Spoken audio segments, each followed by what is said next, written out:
A Santa Margherita di Belice la cerimonia di consegna del 18° premio letterario internazionale Giuseppe Tomasi di Lampedusa a Francesco Piccolo per La bella confusione. Artisti, scrittori, critici letterari e cinematografici sono stati ospiti della serata queste, Ornella Muti.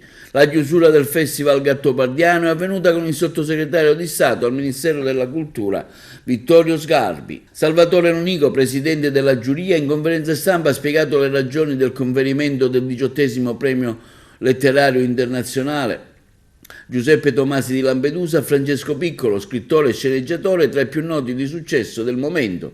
La cerimonia di consegna si è svolta sabato sera a Santa Margherita del Belice nel suggestivo contesto scenografico di Palazzo Filangieri Cutò di Donna Fugata del Gattopardo, con un parterre di artisti, scrittori, letterari presentati da Salvo Sottile, Ariana Volpe, Fausto Leali, Federico Zampaglione e Ornella Muti tra gli ospiti d'eccezione.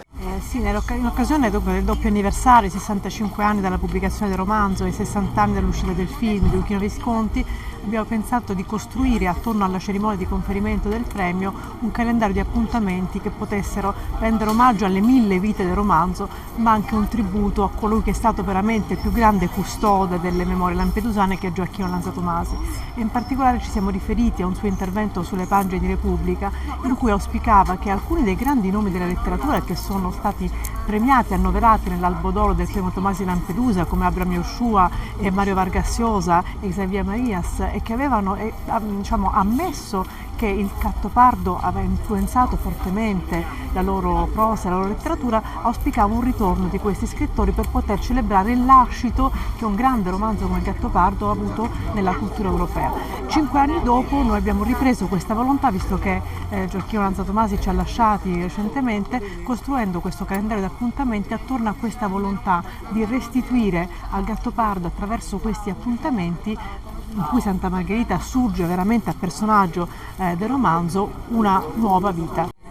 Premio Tomasi di Lampedusa, siamo alla 18ª edizione, esiste un legame indissolubile tra Giuseppe Tomasi di Lampedusa e Santa Margherita di Belice. Ricordiamo che la donna fugata del Gattopardo è appunto proprio quella del palazzo di Filangieri Cutò di Santa Margherita di Belice, e lui lo dichiara proprio in una lettera che fa a Enrico Merlo di Tagliavia, scrivendo proprio che il palazzo donna fugata corrisponde a quello di Santa Margherita di Belice, mentre come descrizione del paese corrisponde a Palma di Montechiaro. Quindi abbiamo anche questo gemellaggio con Palma di Montechiaro, quindi per noi è veramente fondamentale la letteratura, perché appunto il Gattopardo ci ha riscattati da terra di terremoto, siamo stati adesso conosciuti come terra, siamo stati ribattezzati come terra del Gattopardo, e quindi per noi è un valore veramente importante.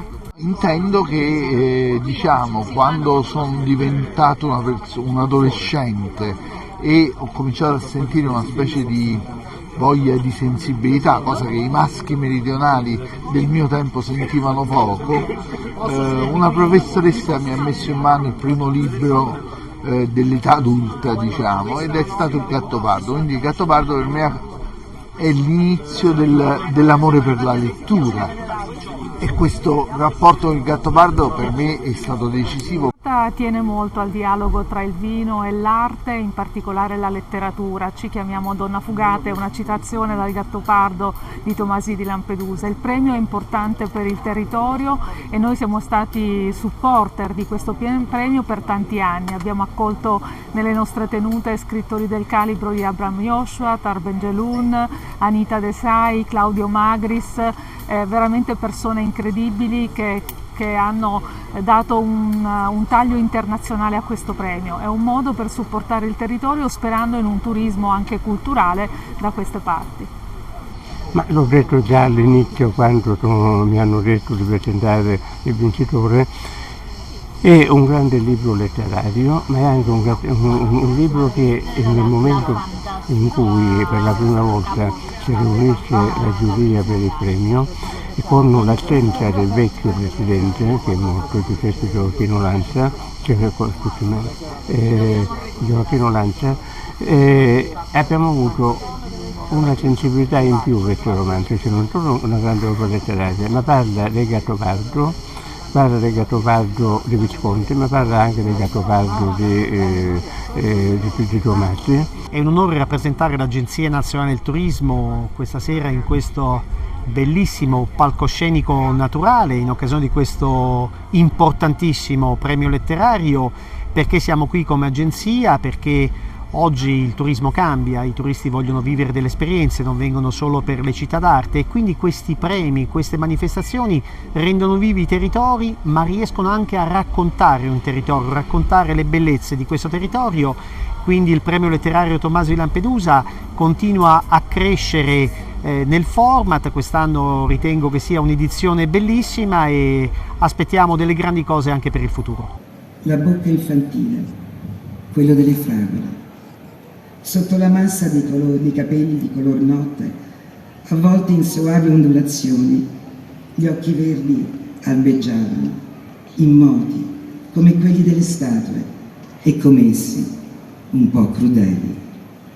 Procedeva lenta, facendo roteare intorno a sé l'ampia gonna bianca e ricava nella persona la pacatezza, l'invincibilità della donna di sicura bellezza.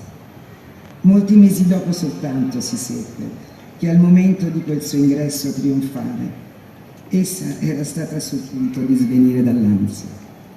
Non si curò del principe che correva verso di lei, oltrepassò Tancredi che le sorrideva trasognato.